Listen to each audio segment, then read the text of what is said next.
میرے میٹھے اور پیارے اسلامی بھائی، ہمارے بزرگ اپنی نفس پر قابو پانے کی کوشش کرتے نہیں کیا کریں اور خود کو جہنم کی آگ سے بچائیں، جہنم کے شعلوں کا تصور باندھتے تھے، مگر ہم ہیں، ہمیں جہنم کے تصورات آتے کتنے، وہ بندہ بھی کتنا عجیب ہے جو یہ جانتا ہے کہ دوزخ سخت ترین عذاب کا مقام ہے، پھر بھی گناہوں کا ارتکاب کرتا ہے، پھر بھی اپنے نفس کا محاسبہ نہیں کرتا،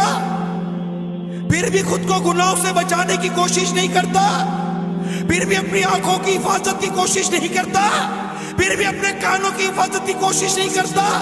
اور پھر بھی غیبتوں پہ غیبت کیے جا رہا ہے، چغلیوں پہ چغلیاں کیے جا رہا ہے، فلموں پہ فلمیں دیکھے جا رہا ہے، گانوں پہ گانے گنگنا ہی جا رہا ہے، سوچتا نہیں؟ ارے کبھی جہنم کے بارے میں سنا بھی ہے، کبھی جہنم کا تصور کیا بھی ہے؟ سنو اگر جہنم کو سوئی کی نوک کے برابر کھول دیا جائے تو اس کی تپش و بدبو سے ساری مخلوق ہلاک ہو جائے۔ اہل جہنم کا جو مشروب پینے کے لیے دیا جائے گا، اہل جہنم کو جو مشروب پینے کے لیے دیا جائے گا وہ اس قدر خطرناک ہے کہ اگر اس کا ایک ڈول دنیا میں بہا دیا جائے تو دنیا کی تمام کھیتیاں برباد ہو جائیں، نہ اناج اگے نہ پھل۔ کبھی سوچا؟ جہنم کا تصور کیا؟ جہنم کے سانپ اور بچھو بے حد خوفناک ہیں، حدیث شریف میں ہے جہنم میں عجمی اونٹوں کی گردن کی مثل بڑے بڑے سانپ ہوں گے جو دوزخیوں کو ڈستے ہوں گے، وہ ایسے زہریلے ہوں گے کہ اگر ایک مرتبہ کاٹ لیں گے تو 40 سال تک ان کے زہر کی تکلیف نہیں جائے گی، اور لگام لگائے ہوئے کھچروں کے برابر بڑے بڑے بچھو جہنمیوں کو ڈنک مارتے رہیں گے، ایک بار ڈنک مارنے کی تکلیف 40 سال تک باقی رہے گی۔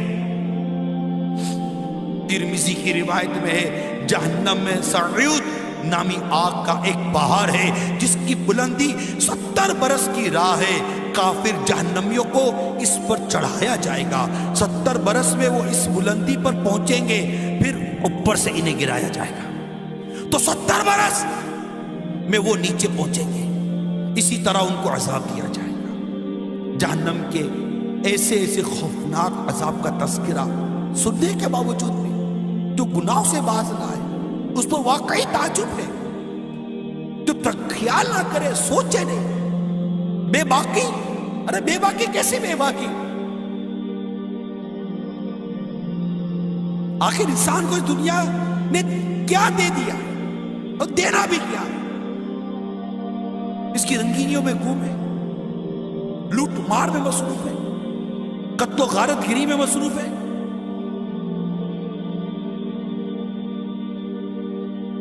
حلال حرام کی کوئی تمیز نہیں، جو آتا ہے کھا لیتے، لذیذ غذائیں مزے لے کر کھانے والوں، جہنم کی بھیانک غذاؤں کو نہیں بھولنا۔ ترمذی کی روایت میں دوزخیوں پر بھوک مسلط کی جائے گی تو یہ بھوک ان سارے عذابوں کے برابر ہو جائے گی جن میں وہ مبتلا ہیں،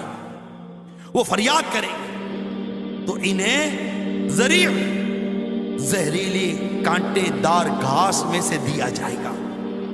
جو نہ موٹا کرے نہ بھوک سے نجات دے، پھر وہ کھانا مانگیں گے تو انہیں پھندا لگنے والا کھانا دیا جائے گا تو انہیں یاد آئے گا کہ وہ دنیا میں پھندا لگے نیوالے کو پانی سے نگلتے تھے،